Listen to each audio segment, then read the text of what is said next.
And the title of Dr. Ryan's talk is Colon Cancer 2013, Why It's Hard to Develop Drugs. Thank you, David.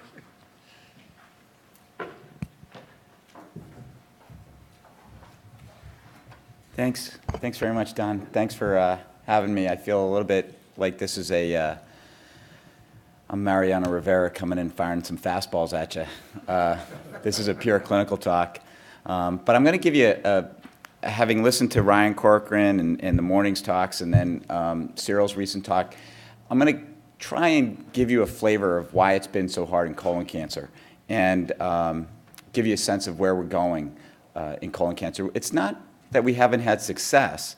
It's that we've had some success, which has now muddied up the waters and making it very difficult for us to move forward. And oftentimes, what I find is that the drug companies talk at cross purposes with the clinical folks and with the laboratory scientists.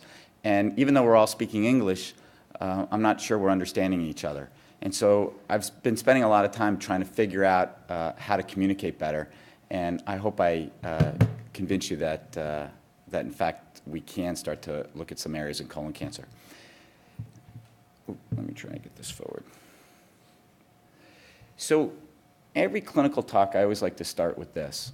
There's only 3 reasons for giving chemotherapy to anybody, and that's to cure someone, to help them live longer, and to help them feel better. And if you're not doing one of those 3 things, then you really shouldn't be doing anything. And there's been a lot of clinical trials recently, particularly in the colon cancer space, that you kind of scratch your head at and say, they didn't even try and adhere to live longer, feel better, or cure more often. And so when you're designing these clinical trials, you really have to move in that direction. This is the hit parade for the type of cancers that people die from. These are the types of cancers that we see every day in clinic. And I was struck by, I'm going to come back to a comment Jay Bradner said, which is, you know, even though you can slow down a cancer for 14 days in mice, in people, you really want to keep people alive month after month after month, and 14 days really doesn't matter. So that's kind of where we're coming from and where we've been. I'm in an area of GI cancers, and we've been, we haven't had too many home runs, I would say, in colon and pancreas cancer. And if you combine colon and pancreas cancer together, you can see that they're the 3rd and 4th leading causes of death for both men and women. So it's a huge unmet need right now. And I can tell you that I spend half of my time, I probably pitch 10 projects to pharmaceutical companies and others, biotech industry, and maybe we get 1. And even though it's the 3rd and 4th leading causes of cancer death for both men and women, for every 10 projects I pitch, I barely get 1. And that's probably overstating the fact. Everybody is scared of those two areas. So colon cancer, it's not like pancreatic cancer in the sense that we haven't had some successes in colon cancer, but the successes in colon cancer have kind of muddied the water so much that it's made it an incredibly hard space to get a registration trial going. Some people have been able to do it though, and they've been able to do it mostly outside of the United States. When I first started back in '95, I was Bruce's first class of fellowship.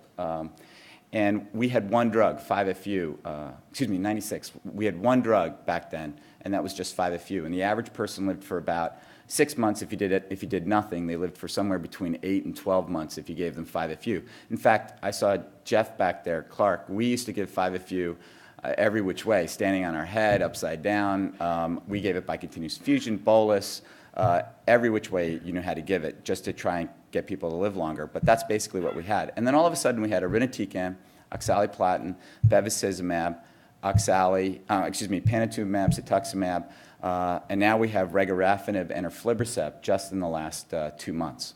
So how do we make sense of all of it? Well, the thing to note, and one of the things that Jay said struck home, and that was it's about living longer and keeping people alive. And in fact, we've been able to do that for a significant subset. When I used to first sit down with people with metastatic colon cancer, during that first visit, it was always really hard because you'd sit there and the median survival was 6 months if they didn't do anything. It was only about half of 1 to 1% of people lived for 5 years with metastatic colon cancer. And that's people who, we didn't realize at the time back in the mid-90s that you could resect people who had isolated metastatic disease, but only roughly 1%. So of the 50,000 people in the United States, right, 500 people lived for a long time, for 5 years or more, because they had a naturally slow-growing biology or because they had these phenomenally sensitive tumors to 5-FU. And it does exist. But nowadays, we're actually seeing about a median survival approaching 2 years. And we think that our 5-year survival, and this is from Scott Kopetz, put this together in the JCO last year, we think it's about a 20% 5-year survival. So we've actually had some success. If you think about it, the tail on the curve is not that bad. So I can actually sit in front of people and say to them when I first meet them, you know what, you got a shot of being around 5 years from now, a 1 in 5 shot, which it's not great, but it's not as bad as it used to be. It's not 1 in 100. So now that's 10,000 Americans every year of the 50,000 can hope to live for 5 or more years by going on and off all of these drugs. And that's the key point. They're going on and off all of these drugs throughout the course of their cancer. So where did we all start? Well, this is the mother of colorectal cancer studies. It came out about 10 years ago, and it randomly assigned folks with metastatic colon cancer to FOLFOX, IROX, or IFL. IROX was irinotecan and oxaliplatin, and IFL was the old way we used to give irinotecan with 5-FU before we realized it was too dangerous to do it with the bolus regimen.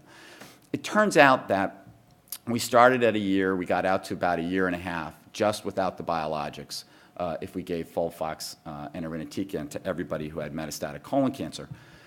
Of course, we dabbled in which should we give better, which regimen is better if we use an infusional 5-FU regimen, FOLFOX, FOLFIRI. These are all very familiar controversies to folks who were in the clinic at the time. It didn't matter. It didn't matter at all. You just have to give all the active drugs, and people did pretty good.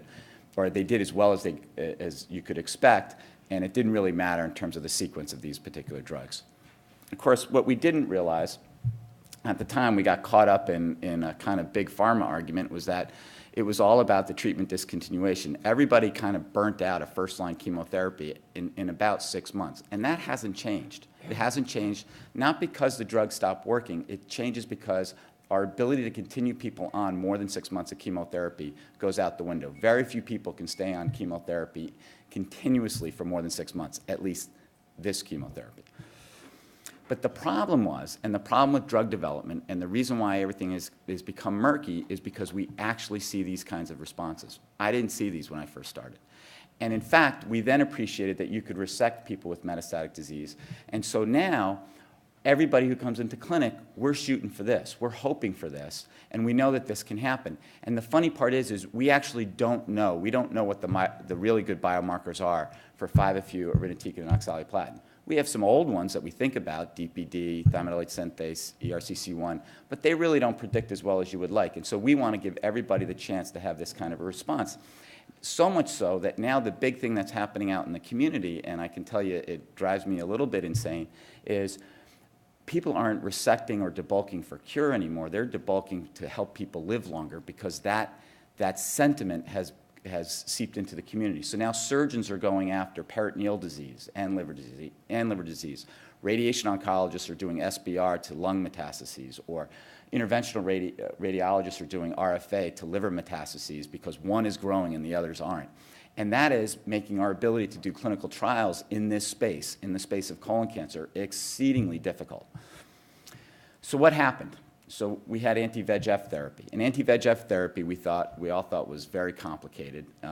The funny part it is very complicated. We still don't really know for sure how it works, and it is a very large controversy. But now we have 3 drugs in the space: bevacizumab, Regrafenib, and aflibercept. How do we get there? So the first study was the Hurwitz IFL study, and it was IFL plus or minus bevacizumab in folks who had first metastatic colon cancer in the first line. They hadn't been treated yet with anything. And it was dramatic improvement, almost about a 5-month benefit in terms of median survival. We've never seen that since then. Now, Herb got a lot of grief for this subsequently, particularly from this study, which is the euphemistically called 666 study, which was a Roche study looking at FOLFOX or CAPOX plus or minus Avastin. And this, because we had all switched to 5-FU and oxaliplatin in an infusional regimen, people thought you'd actually get a better benefit. Turns out that the benefit was in the range of about 2 months in terms of overall survival. And all the other studies that have been done with VEGF inhibitors, as far as we can tell, the benefit is about 2 months in the first line of therapy. And then the big question became, well, how's it working? Is it helping chemotherapy work better, or is it just an environmental effect? And we still don't know that, but we do know this year that just staying on a VEGF inhibitor seems to be a very good thing. Now, the reason why it's so hard to develop drugs, particularly in the first line of colorectal cancer, is this simple fact. Drug development companies do not want to wait 2 years for overall survival. If your median overall survival is 2 years, they then look for a surrogate endpoint. And that typical surrogate endpoint is progression-free survival. Can you imagine doing a first-line colorectal cancer study where about 75% of, or 70 to 75% of people come off of first-line chemotherapy for metastatic colon cancer for reasons other than progressive disease? I mean, how do you design the statistics for that? You're almost at the necessary numbers to do a survival statistics. And so it becomes an incredibly difficult space to do metastatic first-line studies. And the reason they come off is because people just can't stay on the chemotherapy for more than 6 months. In the case of oxaliplatin, it's due to neuropathy. In the case of irinotecan, it's just due to sheer exhaustion of going through the treatment week after week.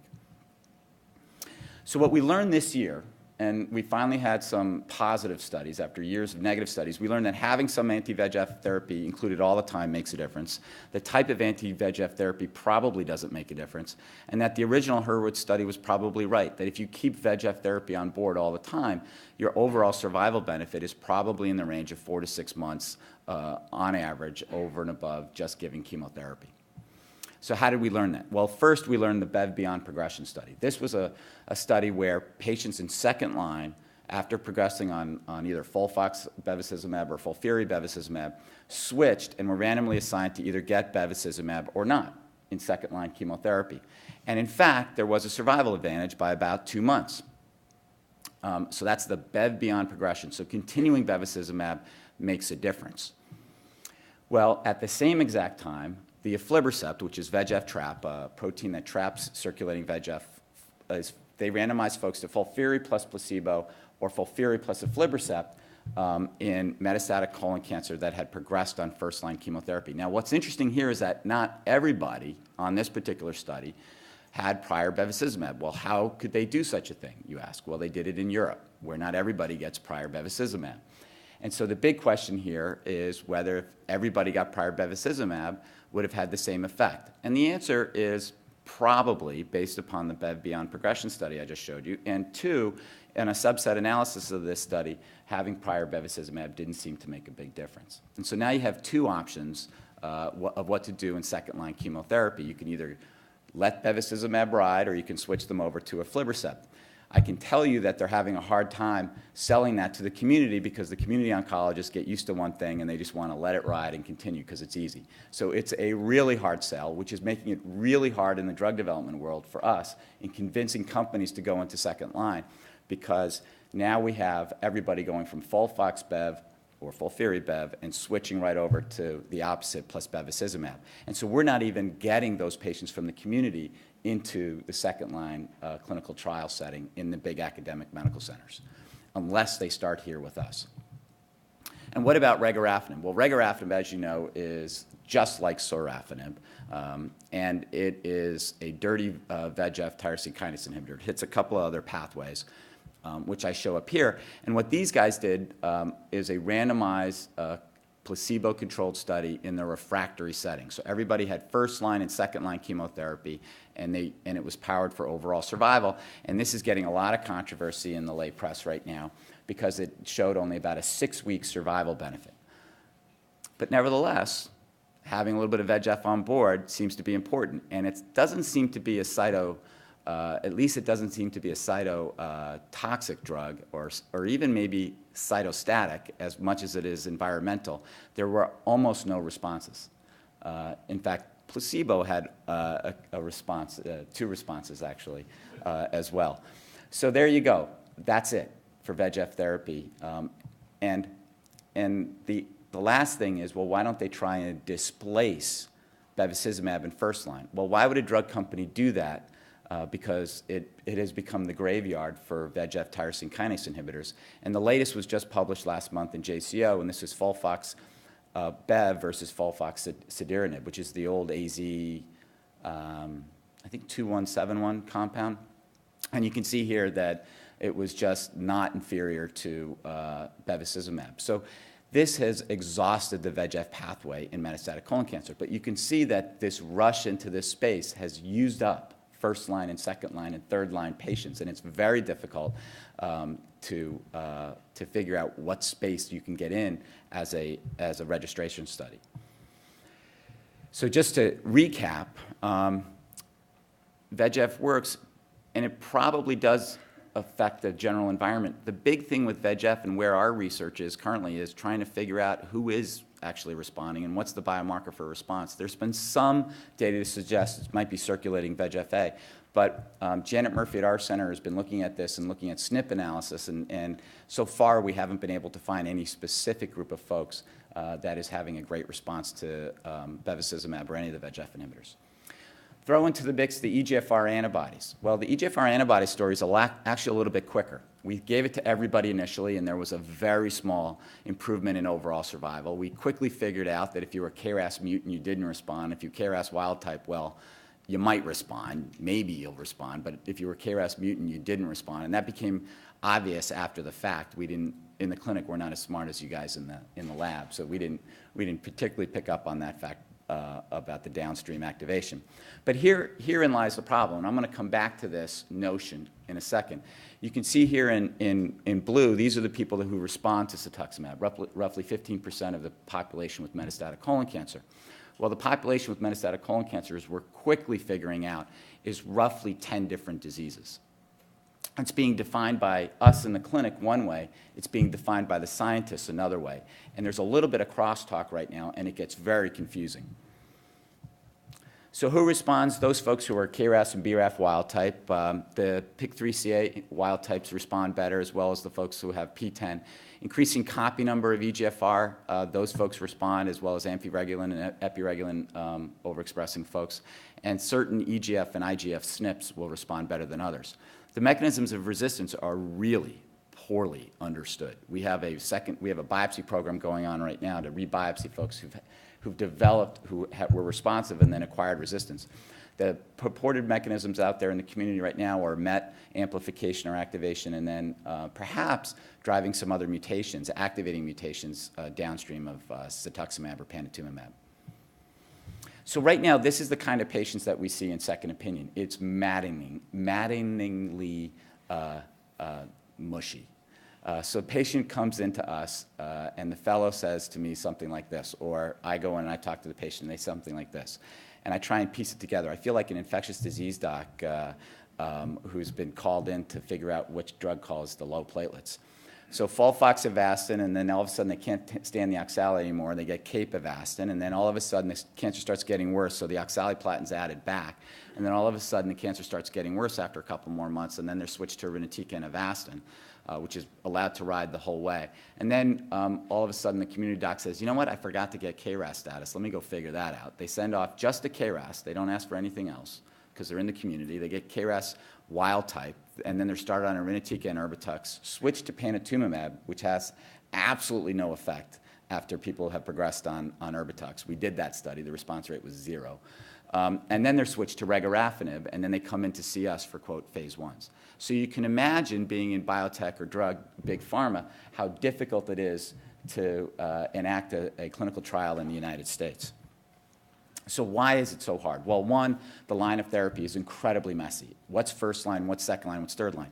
But that's not really the drug development fault, and it's not really the community oncologist's fault. It's the FDA's fault for having such weird, rigid registration strategies or registration rules.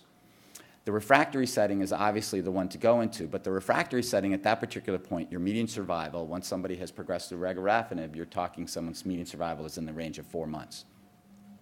How important is VEGF therapy? Can we determine if it's not important, can we just get rid of it and start testing some of these new products in a particular group of patients? Well, we haven't been able to, that's one of the reasons why finding out that biomarker status is so important for VEGF, who responds to VEGF, is so that we can move on with the other patients and figure out some new targeted pathways.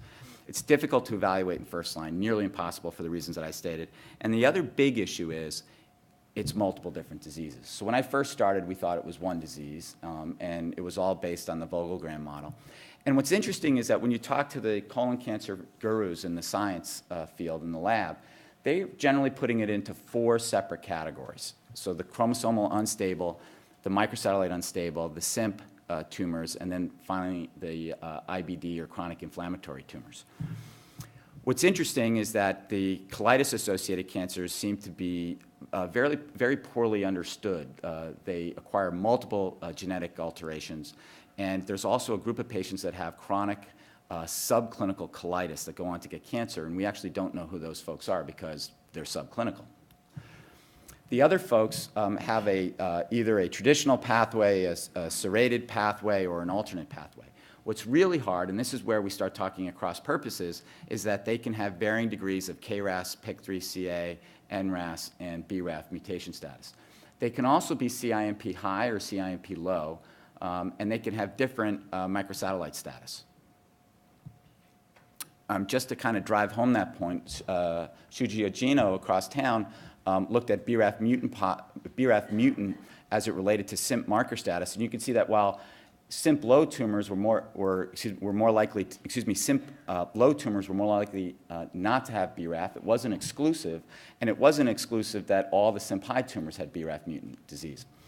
The scary part about this, and I'm going to digress here for 1 second, is when I was in medical school, they taught us that if everybody got a colonoscopy, we'd eliminate colon cancer. This was 20 years ago. So it came out the last 3 years that colonoscopies are not protective against right-sided colon cancers. Well, right-sided colon cancers, it turns out, so the hazard ratio is literally 1 for a right-sided colon cancer and a prior colonoscopy. And the reason is that these tumors probably arise in polyps, or if you can call them polyps, they're flat. The endoscopist just can't see them. And these are most likely the serrated adenoma pathway, which then gives rise to usually CIMP high and usually BRAF mutation, but not always. We don't even understand the 2 major types of colon cancer, which are right and left-sided, let alone everything else. And so the biologic differentiation, when you start looking at all the mutation status and all the variations, I stopped here at 8 just because I was running into the MGH Cancer Center logo, but you could go on and on if you know what I mean. The other talking at cross purposes is when you're talking in the drug development world and in the clinic, you're talking about mutation status, which is very different. So we're then talking about folks who have KRAS, BRAF, PIK3CA, NRAS, and we're targeting those particular areas. But we think that they're these monolithic cancers, or these, homogeneous cancers. All the BRAF tumors are the same. They're absolutely not. In fact, I was just reviewing a paper, and this paper was looking at BRAF mutant colon cancers, and it was standard chemotherapy against BRAF mutant colon cancers. And the interesting thing is that I said, what was the microsatellite status on these folks on my review? And I got back, I wanted the immunohistochemistry. I want to know how many of these folks had methylation of MLH1. I got back a standard microsatellite analysis that they had done, and I didn't have the heart to ask them to go back and say, no, I meant CIMP and MLH1 and all that other stuff in the immunohistochemistry for the microsatellite proteins. So anyway, I told them to accept it. But this is my proposed design. This is the way we should be thinking about it. On the right is the traditional design, where you did a phase 2 study, and just for the sake of numbers, those of us who are MDs failed math, so everything begins at 100, because it's easier to do the percentages that way. In the traditional design, you enrolled 100 patients on a clinical trial. But the problem was you had 48% had wild type, 15% had PIK3CA, 5% had BRAF, 2% had NRAS, and 30% were KRAS. And so you didn't really evaluate the BRAF, the NRAS, and the PIK3CA patients. You got this overwhelmingly amount of folks who were wild type. In the new design, what we should be doing is enrolling these folks at least in the genotypes that we know, or at least in the protein pathways that we know. And I would argue that we should be getting these biopsies to post or in the middle of treatment to see which pathways we're actually turning on and turning off, so we can make some progress and rationally design the next generation. Right now, we're doing separate studies in all of these different types of cancers, and we actually then wonder at the end of the cancer, what if we did a combination, as Cyril was saying, what if we did these combinations in these other sites? Well, we don't even know if we would be shutting down the particular pathway in the group that we're in and what the upregulated pathways would be and what the differences would be among the different genotypic expression. I noticed in VEmurafenib, which I'm going to show you the data, the VEmurafenib study in colon cancer was a failure, but if you looked at serials data, there was only one cell line which had some modest activity of BRAF inhibition in it. But see, we're tantalizingly close, and Ryan showed you this data earlier this morning. So Ryan is leading a study for us of a combination of a RAF and a MEK inhibitor, both from GSK, and we've had some responses. Not as many as we would want, but we've had a few, and the few look incredibly real. Well, who are these people? So we've decided to expand the cohort and biopsy everybody on the clinical trial to figure out which of the pathways are being upregulated and downregulated. Of course, the resistance may be in the EGF pathway, as Ryan showed you, and not necessarily in the not getting around the RAF pathway by activating MEK. So the issue for us is we need to do more and more of these biopsy studies because we won't come up with these kinds of insights unless we do, and this has been confirmed as well. So in terms of future directions, we absolutely positively need to prospectively genotype the patients, but we also need to keep in mind that that's the way we talk about the patients. We actually need to figure out the way the biologists talk about the patients and group them accordingly as well. Targeting therapy after progression or stopping first-line therapy is key. I think if you get these patients too late in the course, it can be very difficult to administer any kind of drug, and the side effect profile, even if it's minimal, becomes overwhelming at that particular point for the patient and their family. Rebiopsying patients on phase 1 studies is critical, and we need to develop the protein biomarker capacity to do that and to do it often, as our lung group has been able to do at the general. And finally, this is critical because the cooperative group mechanism doesn't seem to be able to get off the dime on this. We need to develop a consortium of like-minded academic cancer centers that will prospectively do all of this up front. Because once the patient comes into us, if we're relying on all the patients that come into us from the community, it's going to be too late to do it at that particular time. We need to know at least what their genotypic status is going into the game from the moment they hit the door. And I'll stop there and take questions.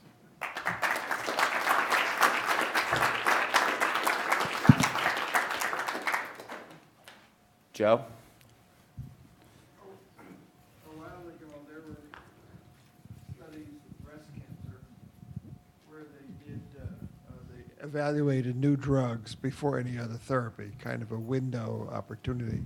And it looked like there was no difference in survival when they did that. Is that something you're considering, or? Well, so stage 3 is very curable, and it depends on if we can't even tell reliably based on CT scanning whether somebody has stage 3 or stage 2. Stage 2 colon cancer, typically your average stage 2 colon cancer doesn't get any chemotherapy. Stage 3 does. We can't tell the difference between stage 2 and stage 3. So giving people upfront chemotherapy, like neoadjuvant chemotherapy for breast cancer, we'd love to be able to do that if we could reliably tell stage 2 from stage 3. So one of our active protocols here is, unfortunately, PET-CT, it gets so hot, the primary tumor is so hot that it overwhelms the ability to tell the nodal disease. And the lymph node size doesn't matter because you get these little micro perforations, and so you get 2 to 3 centimeter lymph nodes occasionally that are pericolonic that are negative. And so you might be giving chemotherapy to somebody who's got an 80 to 90% chance of being cured with all the attendant risks of doing that. So we need a better way to do it. What we're hoping, we actually have a protocol that's open right now looking at colon cancer patients with a PET MRI. With the PET MRI, you might be able to figure that out. And then in that particular setting for stage 3, you could potentially write a clinical trial where you're giving somebody a month of therapy before the operation. We're absolutely doing that for people who have liver metastases. Unfortunately, what's happening, though, is that because people who will present with liver metastases, because they have a shot of being cured, and because we see responses like I showed you early on, everybody feels really uncomfortable giving a targeted agent by itself when you could expect a response in about 40 to 50% of the patients, a 50% decrease or so in 40 to 50% of the patients that you treat. And that may influence the ability of the surgeon to get out all the tumor. And so you feel a little bit uncomfortable doing the neoadjuvant approach.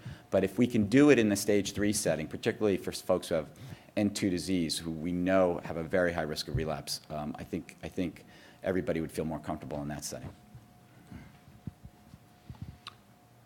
Bruce? David, you mentioned the problem of dealing with anti-angiogenic therapy throughout the course of a patient's life. They've really dealt with this problem in myeloma and prostate cancer by continuing steroids with everything else. So could you just do your phase 2 studies with Avastin? You just accept the fact that people want continuous anti-angiogenic therapy. You could. It's that there's two issues with that. One is the overlapping toxicities, which are always worrisome. Avastin isn't free of toxicities, or any of the VEGF inhibitors aren't free of toxicities. But I think people are going to move more and more to doing studies like that, particularly right after first-line chemotherapy, where patients are randomized to either continue bevacizumab plus a drug or placebo to get a sense of whether it's effective. We saw that with what was called the DREAM trial, where they did a bevacizumab plus or minus erlotinib. Unfortunately, erlotinib isn't all that effective as a single agent. But you could imagine, for instance, in the BRAF mutant patients doing bevacizumab erlotinib plus or minus VEmurafenib, or bevacizumab VEmurafenib plus or minus erlotinib, to kind of get at that question of is EGF the pathway of resistance for most of these patients. Dave, is there any rationale for combining Avastin with aflibercept? So total VEGF blockade of sorts. I mean, if VEGF-directed therapy works, can you make it better? There are probably better VEGF therapies. I guess the issue from my standpoint is it works differently in different tumor types. So renal cell carcinoma, clearly there seems to be a cytotoxic effect. In colon cancer, it seems to be more environmental and less cytotoxic and even less cytostatic. It just seems to affect tumor growth in some way. And whether we can find better compounds or more complete blockade of that effect, I mean, it's possible, but I think we've pretty much exhausted. Bevacizumab has become our, so the fellows who are starting now feel about bevacizumab the way I did about 5-FU. So, maybe we'll end on that note. thank you.